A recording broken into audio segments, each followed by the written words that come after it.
இந்த 3 model box நம்ம செய்யறதுக்கு என்னென்ன பொருள் தேவைப்படுது, அது என்னென்ன ப்ரைஸ் ஒவ்வொன்றா பார்த்துடலாம். பிவிசி லவர் பாக்ஸ் இதோட ப்ரைஸ் வந்து பார்த்தீங்கன்னா ரூ. 30. 2 கொயர் ஒயர் ஹில்ஸ் கம்பெனியில் 2 ஒயர் கொயர் யூஸ் பண்ணுறோம். இதோட ப்ரைஸ் வந்து பார்த்தீங்கன்னா 1 மீட்டர் வந்து பார்த்தீங்கன்னா ரூ. 30. இதோட ஸ்கொயர் எம் பார்த்தீங்கன்னா 0.5 ஸ்கொயர் எம். 5 பின் ஜாக்கெட் 6 ஆம்ஸ் உடைய ஒரு 5 பின் ஜாக்கெட் இதோட ப்ரைஸ் வந்து பார்த்தீங்கன்னா ரூ. 30.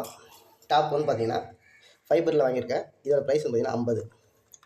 ஃபர்ஸ்ட் வந்து பார்த்தீங்கன்னா நம்ம இந்த சுவிட்சையும் இந்த 5 பின் ஜாக்கெட்டையும் இந்த பாக்ஸ் நம்ம ஃபிக்ஸ் பண்ணிட்டு அப்புறம் நம்ம ஒவ்வொரு கனெக்ஷனை பார்ப்போம். நம்ம வந்து பார்த்தீங்கன்னா இந்த போர்டில் வந்து பார்த்தீங்கன்னா ஒரு சுவிட்சையும் இந்த 5 பின் ஜாக்கெட்டை கனெக்ட் பண்ணிட்டோம். சுவிட்சில் பொதுவாக வந்து இதை கவனிங்க, கீழே ஒரு சின்ன ஒரு ஐ மாதிரி ஒரு சிம்பிள் இருக்கும். இது வந்து ஆன், இந்த பொசிஷன் ஆஃப், இந்த பொசிஷன் ஆன். இந்த வச்சு ஒயர் ஃபஸ்ட்டு ஒயர் எடுத்து தான் பண்ணுறோம். சுவிட்சுக்கும் நியூட்ரல் ஃபஸ்ட்டு கொடுத்துக்கலாம். அதாவது வரக்கூடிய நியூட்ரல் ஸ்ட்ரெயிட்டாக எடுத்துன்னு வந்து இந்த 5 பின் ஜாக்கெட்டோட நியூட்ரல், அதாவது பின்னாடி இருக்கக்கூடிய இந்த என் இதில் கொடுத்துடலாம். இந்த வருங்க எண்ணில் கொடுத்துடலாம். அதே மாதிரி ஃபேஸ் எடுத்து டேரெக்டாக வந்து சுவிட்சோட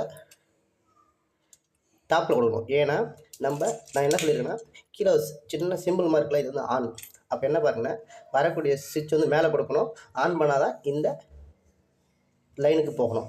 அப்போ நம்ம கீழே ஆனு, அப்போ நம்ம மேலே கொடுக்கணும். ஃபஸ்ட்டு வந்துட்டு நம்ம ஒரு நாட்டு போட்டலாம். அப்போ தான் வந்து பார்த்திங்கன்னா யாரும் ரிலீஸ் பண்ணாலும் நம்மளுக்கு வந்து ரிலீஸ் ஆக இருக்கும். ஒரு தரக்கூடிய ஃபேஸ் வந்து பார்த்திங்கன்னா ஸ்ட்ரெயிட்டாக வந்து சுவிட்சோட டாப்பு கொடுத்தாச்சு, அதாவது இங்கே கொடுத்தாச்சு.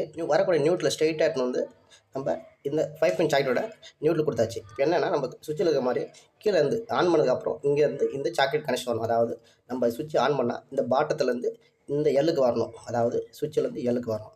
நம்ம அது ரெட்டோ வயர் பார்த்திங்கன்னா இந்த எல்லுலேருந்து, அதாவது இந்த எல்லுலேருந்து எடுத்துகிட்டு வந்து இங்கே கொடுக்க போகிறேன். ஒருவேளை நம்ம வந்து பார்த்திங்கன்னா ஏற்கனவே சொன்ன மாதிரி இந்த எல்லுலேருந்து இந்த எல்லுக்கு கொடுத்தாச்சு. இப்போ நம்ம சர்க்யூட் க்ளோஸ் ஆகிடுச்சு. நம்மளுக்கு இருக்கிற ஒரே ஒரு பெண்டிங் வேலை பார்த்தீங்கன்னா 3 பின் ஃப்ளேக்கோட கனெக்ட் பண்ணணும். இந்த ஃப்ளேக்கை நான் வந்து கனெக்ட் பண்ணி வச்சுருக்கேன். உங்களுக்கு சிம்பிளாக சொல்கிற மாதிரி நம்ம யூஸ் பண்ணக்கூடிய ஃபேஸ் வந்து பார்த்திங்கன்னா டேரெக்டாக எல்லுன்னு போட்டிருக்கோம். அதாவது பார்த்தீங்கன்னா சிம்பிளாக பார்த்தீங்கன்னா உங்களுக்கு எல்லுன்னு இருக்கும். அந்த ரெட்டு வந்து எல்லில் கொடுத்தாச்சு.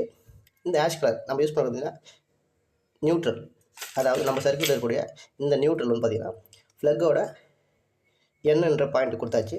ஒரு வேளை நீங்கள் யூஸ் பண்ணக்கூடிய ஒயர் 3 கோர் ஒயர் ஆச்சுன்னா எக்ஸ்ட்ரா எர்த்தை வந்து ஸ்ட்ரெயிட்டாக வந்து இந்த ஒயர்லேருந்து இந்த ப்ளக்கோட டாப், அதாவது இந்த ஏரியாவுக்கு கொடுத்துடலாம். இப்போ நான் வந்து இதெல்லாம் டாப்பெல்லாம் க்ளோஸ் பண்ணிவிட்டு சப்ளை ஆன் பண்ணிவிட்டு எதனா ஒரு டெஸ்ட் பண்ணி காட்டுறேன் உங்களுக்கு இப்படி ஒர்க் ஆகும். 3 மாடல் ஜங்ஷன் பாக்ஸ் வந்து ரெடி ஆகிடுச்சு. சுவிட்ச் ஆன் பண்ணுறதுக்கு முன்னாடி பார்த்தீங்கன்னா லைட் எரியல. இப்போ ஆன் பண்ணுற பார்த்தீங்கன்னா உள்ளே பார்த்தீங்கன்னா உங்களுக்கு சப்ளை வருது. அதேமாதிரி ஆப்போசிட் செக் பண்ணிங்க, நியூட்ரலில் சப்ளை வரக்கூடாது, இடத்துலையும் சப்ளை வரக்கூடாது. இப்போ நம்ம கரெக்டாக சுவிட்ச் ஆன் பண்ணால் வருது, சுவிட்ச் ஆஃப் பண்ணால் சப்ளை கட் ஆகிடுது. இந்த எஸ்எம்பியோட ப்ளக் வந்து நம்ம டேரெக்டாக வந்து நம்ம பாக்ஸில் கனெக்ட் பண்ணிடலாம். இது கூட ஒரு எல்இடி உங்களுக்கு நான் கனெக்ட் பண்ணியிருக்கேன். இப்போ நம்ம சுவிட்ச் ஆன் பண்ணுற பாருங்க, நம்ம எல்இடி வந்து பார்த்திங்கன்னா க்ளோ ஆகுது. இந்த மாதிரி நீங்கள் சின்ன சின்ன அப்ளிகேஷனுக்கு பார்த்தீங்கன்னா நீங்களே வந்து ஓனாக மேக் பண்ணுங்கள். கடையில் இருக்கிறது வந்து மேக்ஸிமம் வாங்கினீங்கன்னா என்ன ஆகும்னா சப்ளை வந்து நம்ம கட் ஆகிடும். நம்ம அடுத்தடுத்த வீடியோவில் இப்போ வந்து உங்களுக்கு சிம்பிளாக புரியுதுக்காக ஒரே ஒரு சுவிட்ச், ஒரே ஒரு 6 பின் ஜாக்கெட்டோட உங்களுக்கு கனெக்ஷன் கொடுத்துருக்கேன். இதோட ப்ரைஸ் மேக்ஸிமம் பார்த்தீங்கன்னா 250. நீங்கள் லோக்கல் மார்க்கெட் மேக்ஸிமம் வந்து 250, அது கம்மியாக தான் ஆகும். நீங்களும் இது ஓனாக செய்யுங்க. அடுத்த வீடியோவில் ஒரு 2 சுவிட்ச் எம்சிபி அந்த மாதிரி கொஞ்சம் அட்வான்ஸாக அடுத்த லெவலுக்கு போகும். தொடர்ந்து வீடியோ பாருங்கள், மறக்காம நம்ம சப்போர்ட் பண்ணுங்கள், சப்ஸ்கிரைப் பண்ணுங்கள். அடுத்த நல்ல வீடியோ சந்திப்போம்.